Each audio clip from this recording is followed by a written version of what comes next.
Charles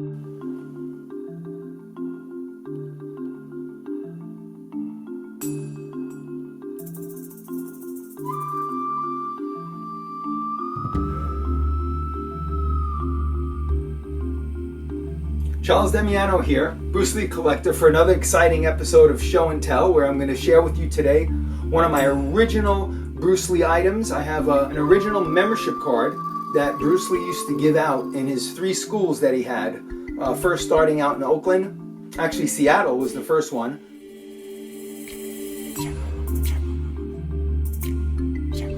Then one in Oakland, and then he had one in LA.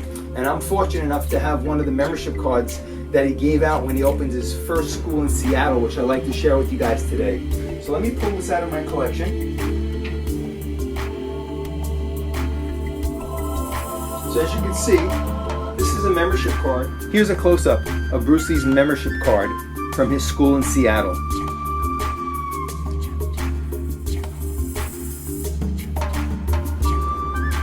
That Bruce Lee used to give to students who registered into his school in Seattle at the time, in the 60s. He was opening up his Gung Fu schools, and it was called Junfang Gung Fu Institute, which means Bruce Lee's Gung Fu Institute. And he used to hand this to people who registered into his school, and he used to sign his name to it if he was teaching as the instructor.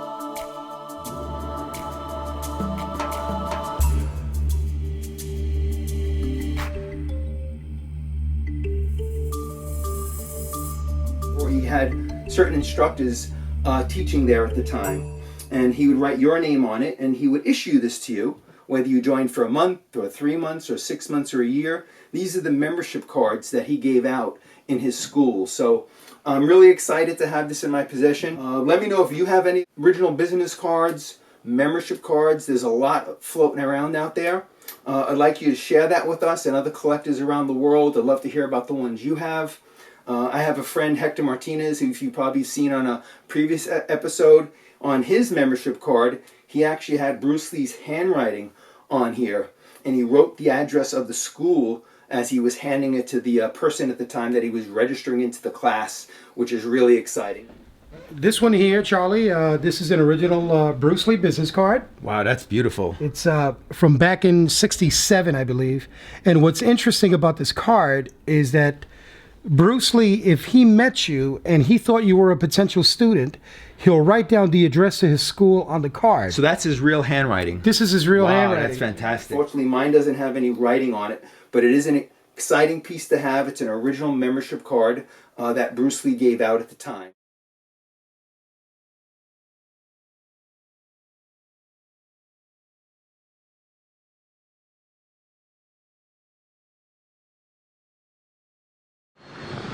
An early student of Bruce's in 1959, Jim DeMile, will now tell us about Bruce's training methods during this period. This is the first place that we trained. This is the first place that we gathered as a group after Edison, after school at Edison Tech. We used to go here to, this, what you're looking at now is the house down where Ruby Chow's was, which is now a large parking lot. And then we used to just walk up the street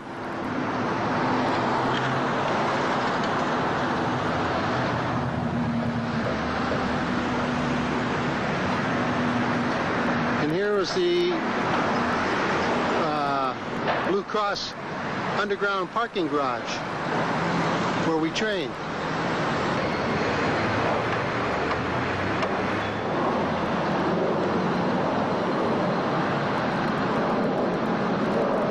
This is where we trained underneath. In some of Bruce's picture collection, you'll see some of us training under here.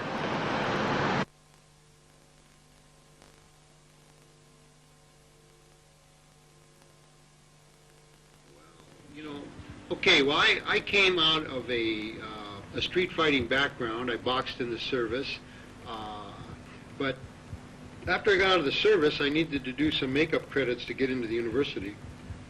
And that was in 1959, and of course that's where I met Bruce. And Bruce was doing a demonstration, and I wasn't too impressed as far as its practicality for fighting, and I told him so, and so he asked me to punch at him just to,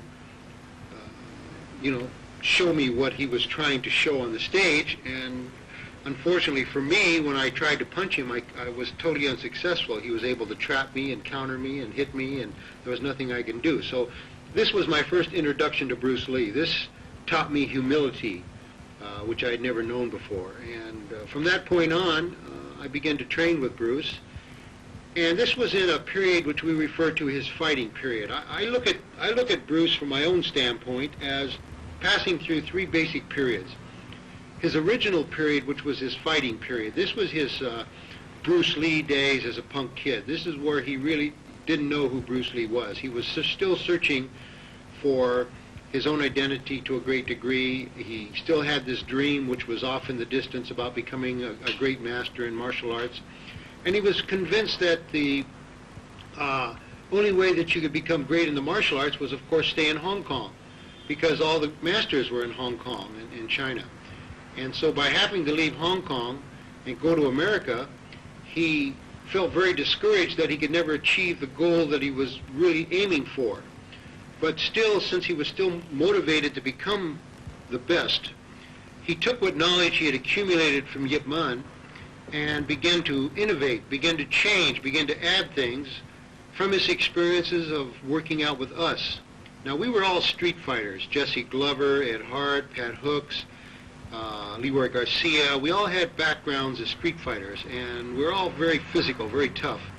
All had reputations for taking care of ourselves. And so Bruce surrounded himself with these type of individuals so that he could try and digest, break down, investigate, really try and determine the strengths and weaknesses of each individual's strengths and his strong points, as far as his boxing skills, karate skills, judo skills, just basic street fighting. And it was from this particular experience that he began to develop his own fighting style. Now, when I say his own fighting style, I don't mean Jun Fan or JKD. Not at all. I mean his own personal private fighting style, which he was not interested in teaching or showing anyone else. He was just developing it for himself. And we never really realized this because Bruce was very selfish when he taught. By that I mean that he really didn't care about the students. He didn't care whether you got good or not in general and everything. He only wanted you to be able to be good in a certain thing so that he could work against it. The fighting period is where he wanted to just develop himself. He didn't really think in terms of schools at that time. He was really just thinking in terms of Bruce Lee the fighter. Right. He wanted to go back to Hong Kong and beat all of his seniors in Wing Chun.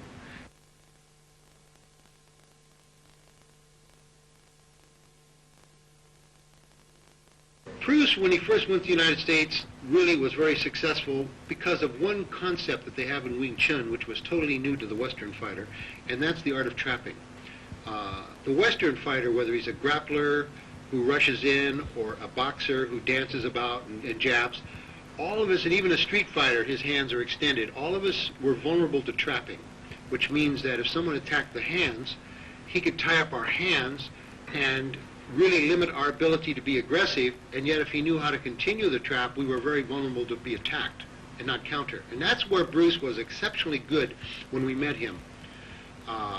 But as we developed our own basic skills, as we began to understand more, it made it more difficult for him. So this forced him to higher levels of skill because he no longer was able to do so easily with us what he did in the beginning. Because it was so new, so different, it worked. But as soon as we began to understand it, he had to now really start developing more intricate techniques, more overall skill than just rely on his basic trapping. And he was still, prior to thinking of a school, he was still in his own Bruce Lee, I want to be the best fighting period. And this is why the people in the early days are so different than the people in the later days, because once Bruce developed his actual basic fighting concepts, how he used his power, his speed, his techniques for offense, defense, entry techniques. All of these techniques were very special to Bruce. So Bruce's whole idea of fighting was it should be less than 2 seconds, and that you should not be in a position at any time in which you are vulnerable to be attacked, counterattacked. You should have total control once you enter the fighting range in which contact can be made. You should have total control over the opponent's ability to function offensively. And in order to do that, you not only had to have the physical techniques, but you had to have the emotional techniques, as well as the psychological focus.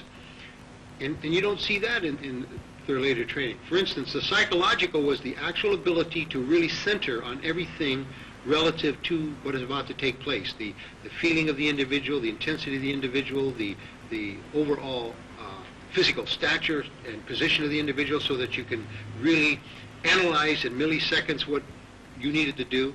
But not only that once Bruce did it, he was like an A-bomb going off. It wasn't just, it was, I mean, it was an explosion of energy. It was totally overwhelming you, and you could just feel as if somebody was taking and attacking you with crowbars and bashing your body. That's it for this episode. I hope you enjoyed this rare piece. Remember to like, subscribe, and comment on the channel. Charles Damiano saying, have fun collecting.